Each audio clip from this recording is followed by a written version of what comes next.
यहाँ पे हमें जो करना है कि इनको जो प्रॉब्लम दिया गया है वो है हमें इन नंबर्स को मतलब इन फ्रैक्शंस को असेंडिंग ऑर्डर मतलब छोटे से बड़े तक सजाना होगा।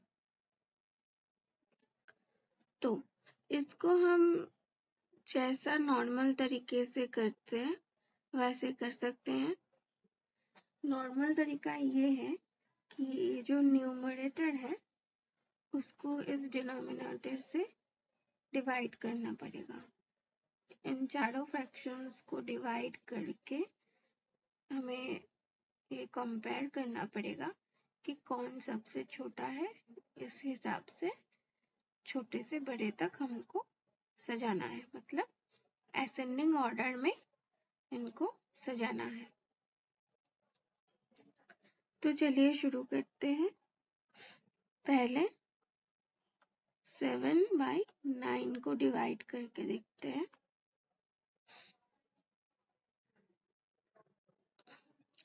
तो यहाँ पे अगर हम रफ की तरह ले तो यहाँ पे अगर हम एक रफ सेक्शन ले लें तो चलिए यहाँ पे डिवाइड करते हैं। ये रफ सेक्शन ले लेते हैं डिवाइड करने के लिए।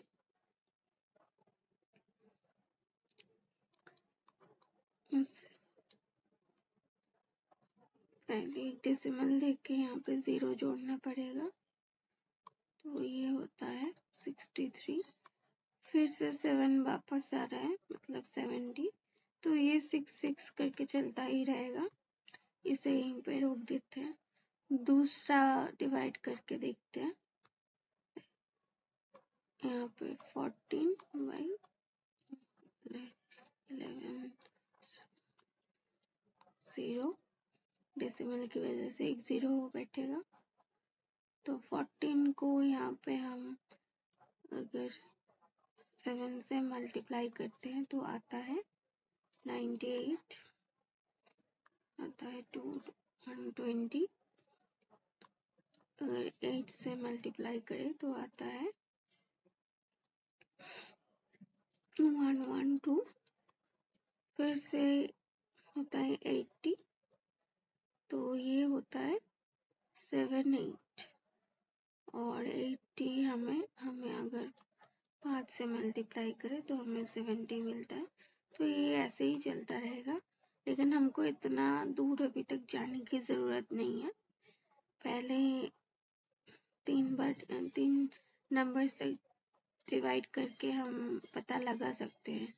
नॉर्मली इतना बड़ा भी नहीं देता है, तो इतना डिवाइड करने से ही हमको मिल जाएगा कि कौन सबसे बड़ा है, छोटा है। छोटे से बड़े से हम इनको सजा सकते हैं।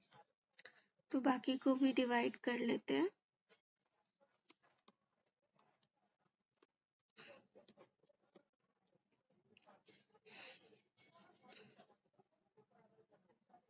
तो 5 से 85 होता है, 15 एक और 0 बैठ गया तो यहाँ पे होता है, यहाँ पे हमें इसको 8 से डिवाइड करना पड़ेगा। तो ये हमें होता है 6/136।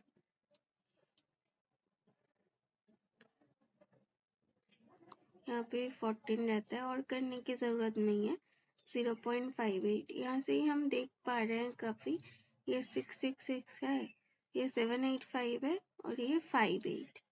और आखिर में बाकी रहता है 9/11, तो उसको भी कर लेते हैं। 11 9 तो 0 8। तो और करने की यहाँ ज़रूरत भी नहीं पड़ती, क्योंकि यहीं पे हमें देखने को मिल जा रहा है कि अगर हम सबसे ज़्यादा बड़ा यहाँ कौन है, तो ये है 9/11। उसके बाद जो आता है वो है 785, उसके बाद 666, उसके बाद 58।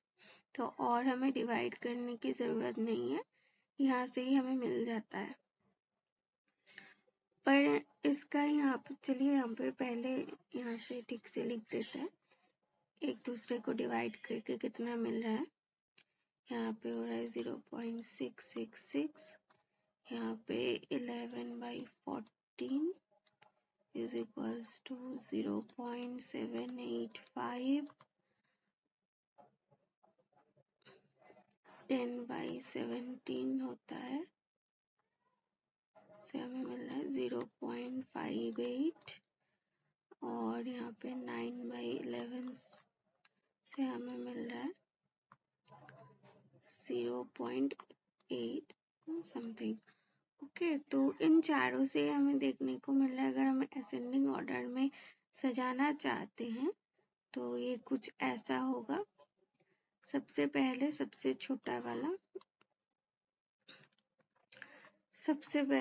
छोटा वाला आएगा, जो कि है 10/17। उसके बाद आएगा ये 7/9। उसके बाद आता है 11/14, और सबसे आखिर में जो सबसे बड़ा है वो है 9/11। सो ये हुआ असेंडिंग ऑर्डर में इन चारों फ्रैक्शंस को सजाना। लेकिन इसका एक शॉर्टकट भी है, तो वो शॉर्टकट कुछ इस तरह से है।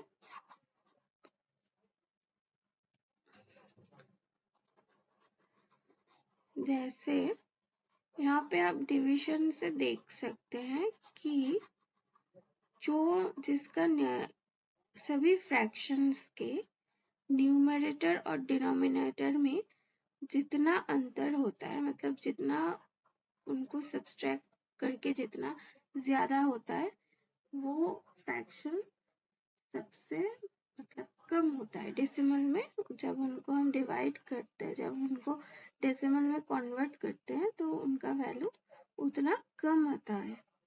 जैसे यहाँ पे आप देखिए, सबसे छोटा वाला फ्रैक्शन है 10/17, ठीक है, क्योंकि देखिए अगर 17 माइनस 10 मतलब डिनोमिनेटर को अगर न्यूमरेटर से सब्सट्रैक्ट कर दिया जाए तो यहाँ पे कितना आता है 7।